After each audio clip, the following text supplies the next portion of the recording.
Hello ನಮಸ್ಕಾರ. ನಾನು ಕೊಪ್ಪಳದಿಂದ Shanappa ಚಲಕ್ಕೂರ್. News 18ಗೆ ಸ್ವಾಗತ. ನ್ಯೂಸ್ 18 ಸಬ್ಸ್ಕ್ರೈಬ್ ಆಗಿ. ನ್ಯೂಸ್ 18 ಸಾಮಾಜಿಕ ಜಾಲತಾಣವನ್ನು ಫಾಲೋ ಮಾಡಿ.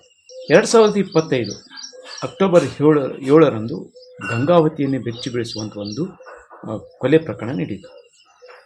ಗಂಗಾವತಿಯ ಯುವ BJP ಲೀಡರ್ ಆಗಿರುವಂಥ ವೆಂಕಟೇಶ್ ಕುರುಬರ್ ಎನ್ನುವರನ್ನು ಬರ್ಬರವಾಗಿ ಹತ್ಯೆ ಮಾಡಿತ್ತು. ಕೊಪ್ಪಳದ ರಸ್ತೆಯಲ್ಲಿರುವಂಥ ಲೀಲಾ ಆಸ್ಪತ್ರೆ ಮುಂದೆ ಮಧ್ಯರಾತ್ರಿ ವೇಳೆ ಆತನನ್ನು ಅಪಾಯವಾಗಿ ಕರೆದುಕೊಂಡು ಬಂದು ಆತನ ಮೇಲೆ ಹಲ್ಲೆ ಮಾಡಿ ಆತನನ್ನು ಕೊಲೆ ಮಾಡಿತ್ತು. ಕೊಲೆಯ ನಂತರ ಇದು ಗಂಭೀರವಾದ ಸ್ವರೂಪ ಪಡೆಯಿತು. ಆ ಸಂದರ್ಭದಲ್ಲಿ ಎಲ್ಲ ಆರೋಪಿಗಳು ತಪ್ಪಿಸಿಕೊಂಡಿದ್ದರು. ಇಲ್ಲಿ ಮುಖ್ಯವಾಗಿ ಆರೋಪಿಗಳಿಗೆ ಈಗ ಪೊಲೀಸರು ಹಿಡಿದು ತಂದು ಚಾರ್ಜ್ ಶೀಟನ್ನು ಸಲ್ಲಿಕೆ ನಂತರ ಈಗ ವಿಚಾರಣೆ ನಡೆಸಿ ಗಂಗಾವತಿಯ ಹೆಚ್ಚುವರಿ ಜಿಲ್ಲಾ ಮತ್ತು ಸತ್ರ ನ್ಯಾಯಾಧೀಶರಾದ ಸದಾನಂದ ನಾಗಪ್ಪ ಅವರು ಒಂದು ತೀರ್ಪನ್ನು ನೀಡಿದ್ದಾರೆ. ಅದರಲ್ಲಿ 6 ಜನರಿಗೆ ಗಲ್ಲು ಶಿಕ್ಷೆಯನ್ನು ವಿಧಿಸಿದ್ದಾರೆ. ಈ ಪ್ರಕರಣದ ಹಿನ್ನೆಲೆಯನ್ನು ನೋಡೋಕ್ಕಾದರೆ ಈ ಪ್ರಕರಣದ ಹಿನ್ನೆಲೆಯಲ್ಲಿ ಕಳೆದ 3 ವರ್ಷಗಳಿಂದಲೂ ಸಹ ಈ ಪ್ರಕರಣ ಒಂದು ಗಂಭೀರವಾಗಿದೆ ಮತ್ತು ಅವರಿಬ್ಬರ ಮಧ್ಯೆ ಆರೋಪಿ ಮತ್ತು ಕೊಲೆಯಾಗಿರುವಂಥ ವೆಂಕಟೇಶನ ಮಧ್ಯೆ ಇರುವಂಥ ವೈಮನಸ್ಸೆ ಇದಕ್ಕೆಲ್ಲ ಕಾರಣ. 2023ರಲ್ಲಿ ಅಂದರ್ಬಹಾರ್ ವಿಷಯಕ್ಕಾಗಿ ರವಿ ಮತ್ತು ಮಾರುತಿ ಮಧ್ಯೆ ಕಿರಿಕಾಯಿತು. ಆ ಸಂದರ್ಭದಲ್ಲಿ ಮಾರುತಿಯ ಮೇಲೆ ಅಟ್ಯಾಕ್ ಮಾಡಿದ್ರು. ಅದು ಕೊಪ್ಪಳ ಗಂಗಾವತಿಯಿಂದ ಕೊಪ್ಪಳ ರಸ್ತೆಯಲ್ಲಿ ಆತನ 1 ವರ್ಷದಂತ ಆ ಮಾರುತಿ ನಿಧನ ಆದ.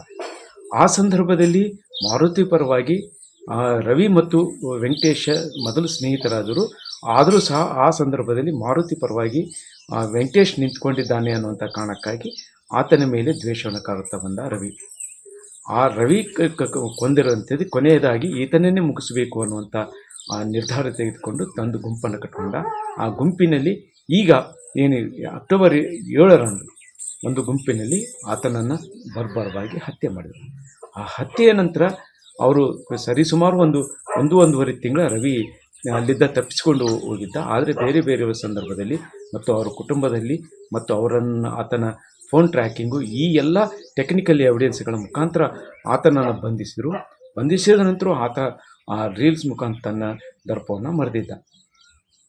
ಈ ಮಧ್ಯೆ ಈ ಪ್ರಕರಣವನ್ನು ವಿಚಾರಣೆ ಮಾಡಿದಾಗ ಗಂಗಾವತಿಯ ನಗರ ಠಾಣೆಯವರು ಸರಿಸುಮಾರು 900ಕ್ಕೂ ಅಧಿಕ ಚಾರ್ಜ್ ಶೀಟ್ನಲ್ಲಿ ಪುಟಗಳ ಚಾರ್ಜ್ ಶೀಟನ್ನು ಸಲ್ಲಿಕೆಯಾಗಿತ್ತು. ನ್ಯಾಯಾಲಯ ವಿಚಾರಣೆ ನಡೆಸಿದ ನಂತರ ಈಗ ಅಂತಿಮ ತೀರ್ಪನ್ನು ಕೊಟ್ಟಿದೆ. 2023 ಈ ತಿಂಗಳ 23 ಅಂದರೆ ಏಪ್ರಿಲ್ 23ರಂದು ಅದರಲ್ಲಿ ಒಟ್ಟು 12 ಜನರಲ್ಲಿ 6 ಜನರನ್ನು ಸಾಕ್ಷಿಗಳ ಕೊರತೆ ಹಿನ್ನೆಲೆಯಲ್ಲಿ ಅವರನ್ನು ನಿರ್ದೋಷಿಗಳನ್ನು ಬಿಡುಗಡೆ ಮಾಡಿದರು. ಉಳಿದ 6 ಜನಗಳಿಗೆ ಈಗ ಶಿಕ್ಷೆ ಪ್ರಮಾಣವನ್ನು ಪ್ರಕಟಿಸಲು ಏಪ್ರಿಲ್ 30ರಂದು ಅದನ್ನು ಶಿಕ್ಷೆ ಪ್ರಮಾಣಕ್ಕಾಗಿ ಇಟ್ಕೊಂಡಿದ್ದರು. ಏಪ್ರಿಲ್ 30ರಂದು ಆ ವಿಚಾರಣೆ ನಡೆಸಿ ತೀರ್ಪನ್ನು ಪ್ರಕಟಿಸಿದ ಸದಾನಂದ ನಾಯಕರವರು ನ್ಯಾಯಮೂರ್ತಿಗಳಾದ ಸದಾನಂದ ನಾಯಕರು ಇದರಲ್ಲಿ ಆರೋಪಿಗಳಿಗೆ ಗಲ್ಲು ಶಿಕ್ಷೆ ಮತ್ತು ಪ್ರತಿ ತಲಾ 3 ಲಕ್ಷ ರೂಪಾಯಿಯನ್ನು ದಂಡವನ್ನು ವಿಧಿಸಿದ್ದಾರೆ. ಅವರಿಗೆ ಮರಣದಂಡನೆ ನೀಡಿರುವಂಥ ಕಾರಣಕ್ಕಾಗಿ ಇವತ್ತು ಈ ಪ್ರಕರಣ ಗಂಭೀರ ಪಡೆದಿತ್ತು. ಇಲ್ಲಿ ಬಿಲ್ಡಪ್ಪನ್ನು ಕೊಡಬೇಕು, ತಾವೇ ಗಂಗಾವತಿಯಲ್ಲಿ ತಾವೇ ಗ್ರೇಟ್ ಅನ್ನೋಕ್ಕೂ ಮತ್ತು ಅದನ್ನು ಒಂದು ಹಂತದಲ್ಲಿ ರೌಡಿಸಮ್ ರೀತಿ ವರ್ತಿಸಬೇಕು ಅನ್ನುವಂಥ ಈ ನಿಟ್ಟಿನಲ್ಲಿರುವಂಥ ರವಿ ಮತ್ತು ಆತನ ಸಹಚರಿಗೆ ನ್ಯಾಯಾಲಯ ಶಿಕ್ಷೆ ನೀಡಿದೆ. ಇದು ಬೇರೆಯವರಿಗೂ ಸಹ ಎಚ್ಚರಿಕೆ ಗಂಟೆಯಾಗಿದ್ದು, ಈ ನಿಟ್ಟಿನಲ್ಲಿ ಪೊಲೀಸರ ಕಾರ್ಯಕ್ಕೂ ಸಹ ಮೆಚ್ಚುಗೆ ಆಗಿದೆ ಮತ್ತು ನ್ಯಾಯಾಧೀಶರ ಈ ತೀರ್ಪು ಬಹಳಷ್ಟು ಜನಕ್ಕೆ ಎಚ್ಚರಿಕೆ ಗಂಟೆಯನ್ನು ನೀಡಿದೆ ಅಂತಲೇ ಹೇಳಬಹುದು. 2025 ಬೆಳಗಿನ ಜಾವ 2:30 ಸುಮಾರಿಗೆ ಬಿಜೆಪಿ ಪಕ್ಷದ ಯುವ ಮೋರ್ಚಾ ಅಧ್ಯಕ್ಷನಾಗಿದ್ದ ವೆಂಕಟೇಶ್ ಈತನನ್ನು ಗಂಗಾವತಿ ನಗರದ ಕೊಪ್ಪಳ ರಸ್ತೆಯಲ್ಲಿ ಬರುವ ಲೀಲಾವತಿ ಆಸ್ಪತ್ರೆ ಮುಂದುಗಡೆ 6 ಜನ ಈ ನ್ಯಾಯಾಲಯದ ಮುಂದಿದ್ದಂಥ 6 ಜನ ಅಪರಾಧಿಗಳು ಮಾರಕಾಸ್ತ್ರಗಳಿಂದ ಹಲ್ಲೆ ಮಾಡಿ ಸ್ಥಳದಲ್ಲೇ ಕೊಚ್ಚಿ ಕೊಲೆ ಮಾಡಿದ್ದು ಇರುತ್ತದೆ.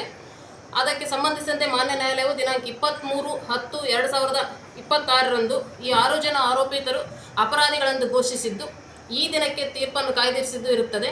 ಈ ದಿನ ಮಾನ್ಯ ನ್ಯಾಯಾಧೀಶರಾದ ಶ್ರೀ ಸದಾನಂದ ನಾಗಪ್ಪ ನಾಯಕ್ ಸಾಹೇಬರು 6 ಜನ ಆರೋಪಿತರಿಗೆ ಮರಣದಂಡನೆ ಶಿಕ್ಷೆ ವಿಧಿಸಿದ್ದು ಇರುತ್ತದೆ.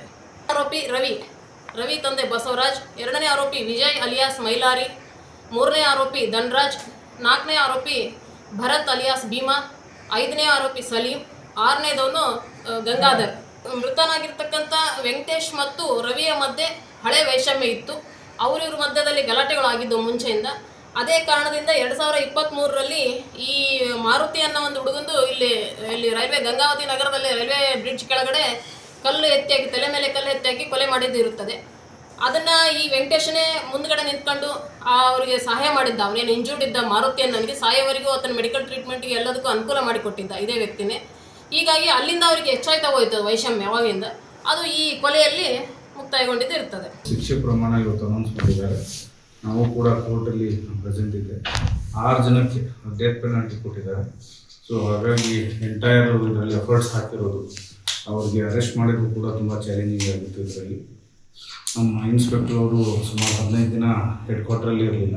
ಆಮೇಲೆ ನಮ್ಮ DSP ಅವರು ವಿಟ್ನೆಸ್ಗಳಿಗೆ ಕರೆದು ಅವರಿಗೆ ಹೋಗೋಕ್ಕಿಂತ ಮುಂಚೆ ವಿಟ್ನೆಸ್ ಏನು ಹೇಳಬೇಕು, ಅವ್ರು ಏನು ಕೊಟ್ಟಿದ್ದಾರೆ ಅಂತ ಹೇಳೋದ್ರ ಬಗ್ಗೆ ಎಲ್ಲ ಪ್ರೊಸೀಜರಲ್ ವೈಸ್ ಎಲ್ಲ ಫಾಲೋ ಮಾಡಿಬಿಟ್ಟು ಒಂದು ಜಸ್ಟಿಸ್ ಸಿಗೋರಿಗೆ ಒಂದು ನ್ಯಾಯ ಕೊಟ್ಟಿದ್ದಾರೆ. ಸೊ ಆ ಪ್ರಯುಕ್ತ ಒಂದು ಪ್ರಕರಣಕ್ಕೆ ನ್ಯಾಯ ಸಿಕ್ಕಿದೆ ಅಂತ ಹೇಳಿ ನಾನು ಈ ಸಂದರ್ಭದಲ್ಲಿ ಘಟಿಸಿದೆ. ಶಾಣಬ್ ಬಾಚಲಾಪುರ್, ನ್ಯೂಸ್ 18 ಕೊಪ್ಪಳ. ನಿರ್ಭೀತ, ನಿಷ್ಪಕ್ಷಪಾತ, ವಿಶ್ವಾಸಾರ್ಹ ಸುದ್ದಿಗಳಿಗೆ ಮತ್ತೊಂದು ಹೆಸರಾಗಿರುವ ನ್ಯೂಸ್ 18 ಕನ್ನಡ ಈಗ ಆಪ್ನಲ್ಲೂ ಲಭ್ಯವಿದೆ. ದಯವಿಟ್ಟು ಇಲ್ಲಿರುವ QR ಕೋಡ್ ಸ್ಕ್ಯಾನ್ ಮಾಡಿಕೊಂಡು ಆಪ್ ಡೌನ್ಲೋಡ್ ಮಾಡೋದಕ್ಕೆ ಮರಿಬೇಡಿ. ನಿಮ್ಮ ಬೆಂಬಲ ಹೀಗೆ ಸದಾ ನಮ್ಮೊಂದಿಗಿರಲಿ. ಧನ್ಯವಾದ.